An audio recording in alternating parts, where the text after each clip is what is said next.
Hello, welcome to MTG Pro Tutor. I'm Sean Pennard, your host, and today we are going to open this M15 booster pack and evaluate the cards inside. When you are drafting, remember, you want to stay open for as long as possible. That means picking the best card regardless of color. So let's see what's in this pack and determine what the best card is regardless of color and talk about why. So the marketing card is a soldier token. We also have the land.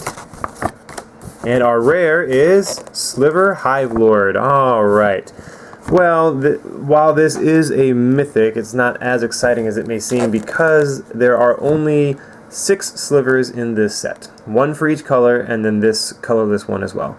In addition to that, there is the Sliver Hive, I think is the name of the land, that lets you tap it to make slivers. And that said,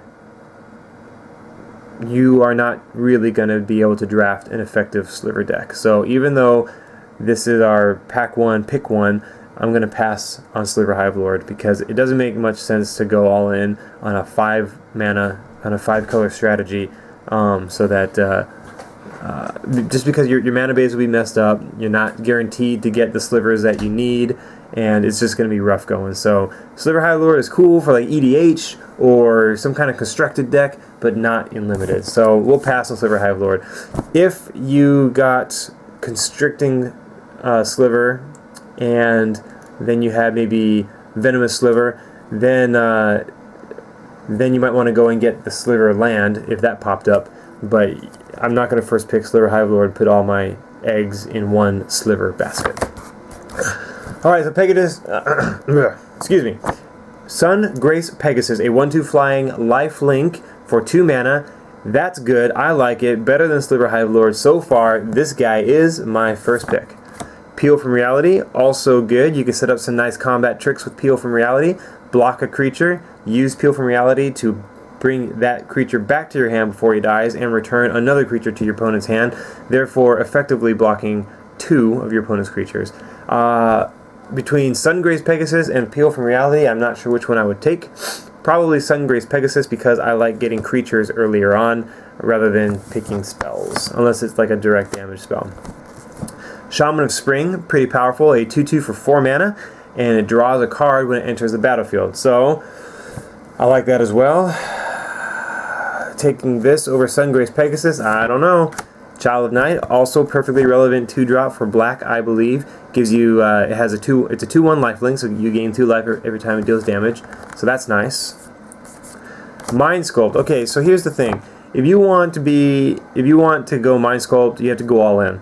And you're not guaranteed to get it. In a draft that I did earlier this month, as part of my September experiment, I was like, hey, I'm doing a practice draft. I am going to go all in on Mind Sculpt. So pack 1, pick 1, I did Mind Sculpt, and then I only got 2 more the entire draft. The entire draft. If you could guarantee that I would get 5 Mind Sculpts, then yeah, I'll pack 1, pick 1, Mind Sculpt, and then go all in. Every other card I draw is going to be a Mind Sculpt, and you are going to be hurting. However, I only got 2 other ones, and that's a good start. That's like baseline if you're going to want to do a Mind Sculpt deck, but it's a risk. It is absolutely a risk. Blast Firebolt deals 5 damage to target creature, and you destroy all equipment attached to that creature. So doing the direct damage is nice. You could, let's say if you had a Hornet's Nest, you can target your own Hornet's Nest and get 5 Hornets. That's cool. If you had Ob Nixilis, you could deal direct damage to one of your opponent's creatures, making Ob Nixilis bigger. I did that in one of the practice drafts earlier this month. That was kind of fun. Marked by Honor is on the better end of the enchantments. It gives +2/+2 and vigilance. So with an enchantment, you want to look for how it beefs up your creature. So an enchantment that does not boost the power and toughness is almost always not good enough. This one boosts the power and toughness and gives it vigilance, so it makes your early game creatures relevant later on. However, keep in mind you can still be 2 for 1. Invisibility, speaking of enchantments that don't boost the power and toughness, this only makes a creature unblockable except by walls. So I have never drafted it, nor have I ever played it. Borderland Marauder is perfect for your red deck that wants to attack because it's a 1/2 for 2, which is not great. However, when she's attacking, she gets +2/+0. So she's a 3/2 for 2 mana when you're attacking, and that is great. Raise the Alarm. I like Raise the Alarm because it's an instant. So you can surprise your opponent by playing Raise the Alarm, getting 2 white soldiers, which the soldier was the token that we got today in the booster pack. And this is great for Convoke decks. It's great for White Weenie. I like Raise the Alarm. So far, this is probably my favorite card in the pack. Alright, our first uncommon here is Wall of Mulch, which I actually drafted earlier this week, and it did me very well. I liked having the defender there to block early attackers, and then later on, when you don't need the wall anymore, you can sack it to draw a card. So this is actually a pretty good wall. I like Wall of Mulch. Shrapnel Blast, I'm not going to first pick this because this is better once you kind of have some artifacts to target. When you're going kind of the blue-red artifact deck, Shrapnel Blast fits right in.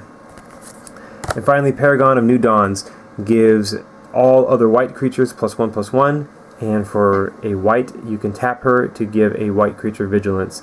So, I don't first pick the Paragons because we don't know if we're going to be in white. It's good to take the Paragons once you've kind of established a color and you have at least 6 to 8 creatures of that color. Then they really shine because you know that you're going to be beefing up at least 2 other creatures.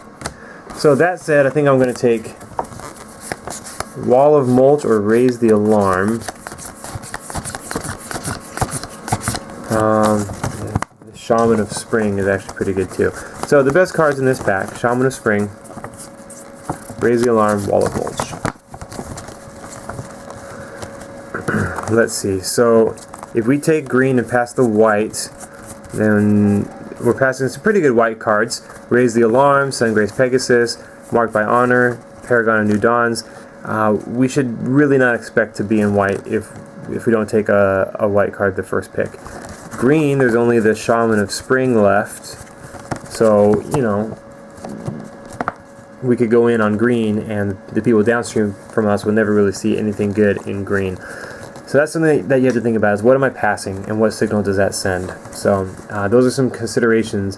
By taking the white card, there are still other good white cards and they might think, oh hey, white is open. But by taking green, then you're kind of saying, hey, I'm not in white. So unless a big bomb comes around that makes you shift to white, then you're pretty safe with going green on this one. So thanks so much for watching this video. You're awesome for taking the time to do so. Please leave a comment below. Let me know what you think of this pack. And I'm Sean Penrod, and we'll see you in the next pack.